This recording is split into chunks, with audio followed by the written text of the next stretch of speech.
आप देख रहे हैं गुड्डू पर।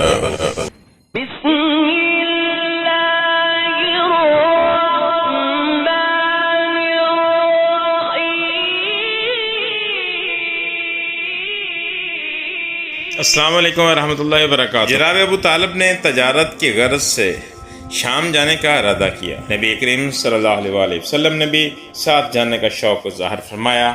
बाज़ रवायात में आया कि आप सल्लल्लाहु अलैहि वसल्लम ने जाने के लिए ख़ास तौर पर फरमाइश की। जनाब अबू तालिब ने आप सल्लल्लाहु अलैहि वसल्लम का शौक़ देखकर कहा, अल्लाह की कसम मैं इसे साथ ज़रूर ले जाऊँगा।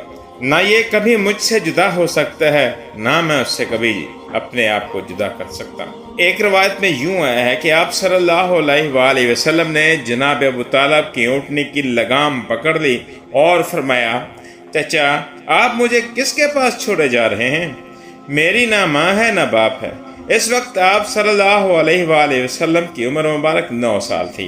आखिर अबू तालिब आपको साथ लेकर रवाना हुए।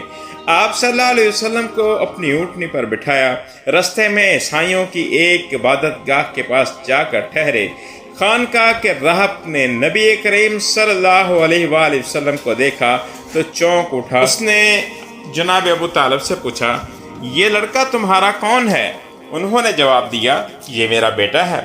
ये सुनकर राहब ने कहा, ये तुम्हारा बेटा नहीं हो सकता। ये सुनकर जनाब अबू तालिब बहुत हैरान हुए और बोले, क्या मतलब, ये क्यों मेरा बेटा नहीं हो सकता भला? उसने कहा, ये मुमकिन ही नहीं है कि इस लड़के का बाप जिंदा हो, ये नबी है। मतलब ये कि इस बच्चे में जो निशानियां हैं वो दुनिया के आखिरी नबी की हैं, और उनकी एक अलामत ये है कि वो यतीम होंगे। उनके बाप का इंतकाल उसी ज़माना में हो जाएगा जबकि वो अभी पैदा होने वाले होंगे। इस लड़के में आने वाले नबी की तमाम अलामत मौजूद हैं। उनकी एक निशानी ये भी है कि बचपन में उनकी वालदा का भी इंतकाल हो जाएगा। अब अबू तालिब ने साहब से पूछा, नबी क्या होता है? राहब ने जवाब दिया, नबी वो होता है जिसके पास आसमान से खबरें आती हैं, फिर वो ज़मीन वालों को उनकी इत्तला देता है। तुम यहूदियों से इस बच्चे की हिफाजत करना। इसके बाद जनाब अबू तालिब वहाँ से आगे रवाना हुए। रास्ते में एक और राहब के पास ठहरे। ये भी एक खानकाह का इबादत गुजार राहब था। उसकी नज़र भी नबी करीम सल्लल्लाहु अलैहि वसल्लम पर पड़ी तो यही पूछा, ये लड़का तुम्हारा क्या लगता है? जनाब अबू तालिब ने इससे भी यही कहा, ये मेरा बेटा है। राहब ये सुनकर बोला, ये तुम्हारा बेटा नहीं हो सकता, इसका बाप जिंदा हो ही नहीं सकता। जनाब अबू तालिब ने पूछा, वो क्यों? राहब ने जवाब में कहा, इसलिए कि इसका चेहरा नबी का चेहरा है, इसकी आंखें एक नबी की आंखें हैं, यानी इस नबी जैसी जो आखिरी उम्मत के लिए भेजे जाने वाले हैं, उनकी अलामत पुरानी किताबों में मौजूद हैं। इसके बाद ये काफिला रवाना होकर बसरा पहुंचा। यहाँ बहेरा नाम का एक राहब था जो कि अपने खानकाह में ही रहता था। उसका असल नाम जरजीस था, बहेरा उसका लक़ब था। वह बहुत ज़बरदस्त आलम था। हज़रत ईसा अलैहिस्सलाम के ज़माना से इस खानकाह का राहब नस्ल दर नस्ल ये आलम फाजल ख़ानदान ही चला रहा था। इस तरह इस ज़माने में इसका सबसे बड़ा आलम बहेरा ही था। कुरैश के लोग अक्सर बहेरा के पास आया करते थे, मगर उसने कभी उनसे कोई बात नहीं की थी। मगर इस बार उसने आप सल्लल्लाहु अलैहि वसल्लम को काफिले में देख लिया तो पूरे काफिले के लिए दावत का सामान तैयार करवा दिया। बहेरा ने यह मंजर भी देखा कि नबी करीम सल्लल्लाहु अलैहि वसल्लम पर एक बदली साया किए हुए थी। जब ये काफिला एक दरख्त के नीचे आकर ठहरा तो उसने बदली की तरफ देखा। वो अब इस दरख्त पर साया डाल रही थी और इस दरख्त की शाखें इस तरफ झुक गई थीं जिधर नबी करीम सल्लल्लाहु अलैहि वसल्लम मौजूद थे। उसने देखा बहुत सी शाखों ने आप सल्लल्लाहु अलैहि वसल्लम के ऊपर झमकटासा कर लिया था। असल में हुआ ये था कि जब नबी करीम सल्लल्लाहु अलैहि वसल्लम इस दरख्त के पास पहुंचे थे तो काफिले के लोग पहले ही सायादार जगह पर कब्जा कर चुके थे। अब आप सल्लल्लाहु अलैहि वसल्लम के लिए कोई और सायादार जगह नहीं बची थी। चनाचे आप सल्लल्लाहु अलैहि वसल्लम जब धूप में बैठे तो शाखों ने अपना रुख तब्दील कर लिया और आप सल्लल्लाहु अलैहि वसल्लम के ऊपर जमा हो गई। इस तरह आप सल्लल्लाहु अलैहि वसल्लम मुकम्मल तौर पर साए में आ गए। बहेरा ने ये मंजर साफ देखा था।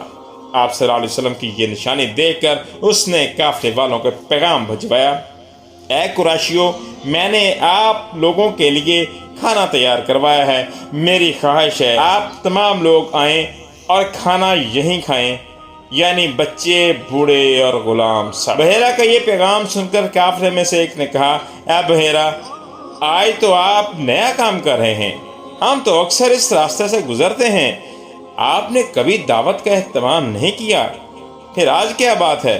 بحیرہ نے انہیں صرف اتنا بتایا کہ تم نے ٹھیک کہا، لیکن بس آپ لوگ آج میرے مہمان ہیں اور مہمان کا اکرام کرنا میں بہت اچھی طرح جانتا ہوں۔ اس طرح تمام لوگ بحیرہ کے پاس پہنچ گئے، لیکن اللہ کے رسول صلی اللہ علیہ وآلہ وسلم ان کے ساتھ نہیں تھے، انہیں پڑاؤ میں ہی چھوڑ دیا گیا تھا۔ آپ صلی اللہ علیہ وآلہ وسلم کو قافلے کے ساتھ اس لیے نہیں لے جایا گیا تھا کہ آپ صلی اللہ علیہ وآلہ وسلم کم عمر تھے۔ آپ صلی اللہ علیہ وآلہ وسلم وہیں درخت کے نیچے بیٹھ گئے۔ ادھر بحیرہ نے لوگوں کو دیکھا اور ان میں سے کسی میں اسے وہ صفت نظر نہ آئی جو آخری نبی کے بارے میں اسے معلوم ہوئی تھی، نہ ان میں سے کسی پر وہ بدلی نظر آئی، بلکہ اس نے ایک عجیب بات دیکھی کہ وہ بدلی وہیں پڑاؤ کی جگہ پر ہی رہ گئی تھی۔ اس کا مطلب صاف تھا، بدلی وہیں ہے جہاں اللہ کے رسول ہیں۔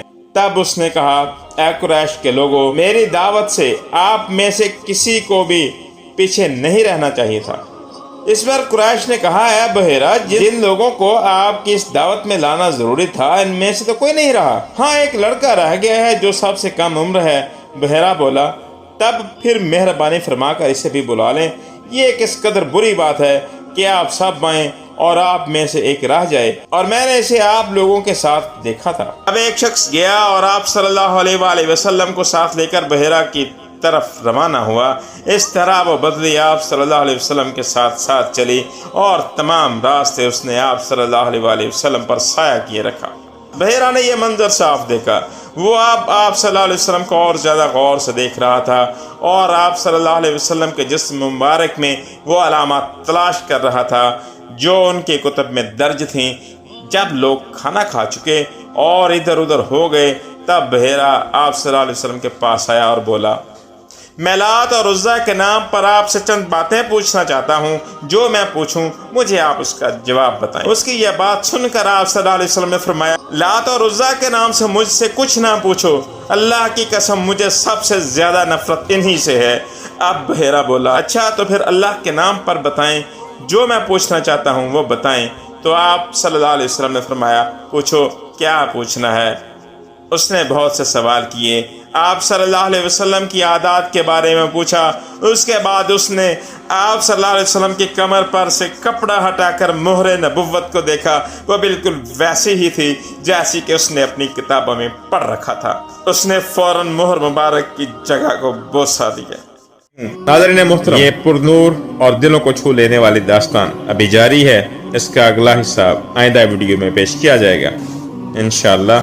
آپ سے گزارش ہے کہ ہماری ویڈیوز کو لائک، شیئر اور ہمارے چینل کو سبسکرائب ضرور کر دیں۔ اگلی ویڈیو کے لیے اجازت دیں، فی امان اللہ۔